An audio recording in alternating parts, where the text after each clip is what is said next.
আল্লাহর নবী বিশ্ব নবী জনাব রাসূলুল্লাহ সাল্লাল্লাহু আলাইহি ওয়াসাল্লাম মসজিদে নববীর মধ্যে বসে তাবুকের যুদ্ধের জন্য নাম নিচ্ছেন। সাহাবায়ে কেরাম কে কার আগে নাম লেখাবেন এই প্রতিযোগিতা শুরু করে দিয়েছেন। এমত অবস্থায় একজন মহিলা সাহাবী, আল্লাহর নবীর মহিলা সাহাবী সেখানে দুধের বাচ্চাকে নিয়ে হাজির হয়ে গেলেন। বলতেছেন, ইয়া রাসূলুল্লাহ, ইয়া হাবিবাল্লাহ, আপনি আমার এই দুধের সন্তানটিকে যুদ্ধের জন্য কবুল করে নেন।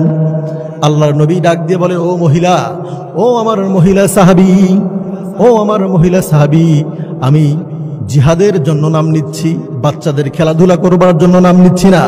আজকে আমার এমন যুবকের প্রয়োজন, এই যুদ্ধের ময়দানে যে তীর চালাতে পারবে, যে তরবারি ঘোরাতে পারবে, যে অস্ত্র চালাতে পারবে, এমন যুবকের আজকে আমার প্রয়োজন। তোমার এই দুধের সন্তান আমার তো কোনো কাজে লাগবে না।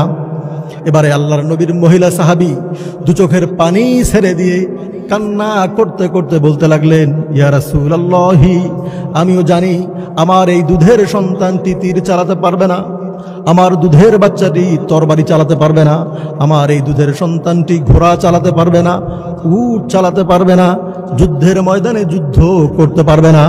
কিন্তু আমি এতটুকু জিনিস জানি, আপনাকে লক্ষ্য করে ওই কাফের মুশরিকরা যখন তীর দিয়ে আঘাত করবে, তরবারি দিয়ে যখন আঘাত করবে, সেই মুহূর্তে আপনি আমার এই দুধের সন্তানটিকে আপনার জন্য ঢাল স্বরূপ পেতে ধরবেন, আপনার দেহটা রক্ষা পেয়ে যাবে, আর আমার সন্তানের বুকটা ঝাঁঝরা হয়ে যাবে। আমি এজন্যই আপনাকে দান করেছি। এবারে মহিলা সাহাবী আল্লাহর নবীর কাছে কান্নার স্বরে বলতে লাগলেন, ইয়া রাসূলুল্লাহ, আমার ছোট সন্তানটিকে জিহাদের জন্য নিয়ে এসেছি। এর কারণ হলো আপনি জিহাদের জন্য নাম নিচ্ছেন, আমার পরিবারে কোনো যুবক এই জিহাদে অংশগ্রহণ করবার মতো নাই। গত জিহাদের ময়দানে আমার স্বামী জিহাদে গিয়ে শহীদ হয়ে গিয়েছেন, তার আগের যুদ্ধের ময়দানে আমার বাবা শাহাদাত বরণ করেছেন, তার আগের যুদ্ধগুলোর মধ্যে আমার সন্তানগুলো শাহাদাত বরণ করেছে। এই যুদ্ধে আমার পরিবারের মধ্যে আর কোনো যুবক নেই। ইয়া রাসূলুল্লাহ, ইয়া হাবিবাল্লাহ, আপনি মেহেরবানি করে আমার দুধের সন্তানটিকে জিহাদের জন্য কবুল করে নেন। এই দৃশ্য দেখার পরে তৎকালীন সময়ে রোমের গোয়েন্দারা রোমের বাদশার কাছে গিয়ে বলছে, বাদশাহ জাহাপনা, খবরদার, মুসলিম জাতির সঙ্গে যুদ্ধ ঘোষণা করো না। মুসলিম জাতির বিরুদ্ধে যুদ্ধ করে কখনো বিজয় অর্জন করা সম্ভব হবে না। বাদশাহ জাহাপনা ডাক দিয়ে বলে, ও আমার গোয়েন্দারা, কি এমন তথ্য তুমি নিয়ে আসছো আমার কাছে, যে কারণে আমরা যুদ্ধ করে তাদের সঙ্গে জয়লাভ করতে পারবো না?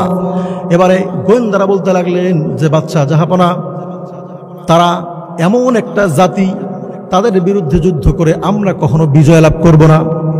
জাহাপনা বলতে লাগলেন যে, আমার গোয়েন্দা, তাদের শরীরে শক্তি কি অনেক বেশি? না, শক্তি তাদের শরীরে অনেক বেশি নয়। তারা কি খায়?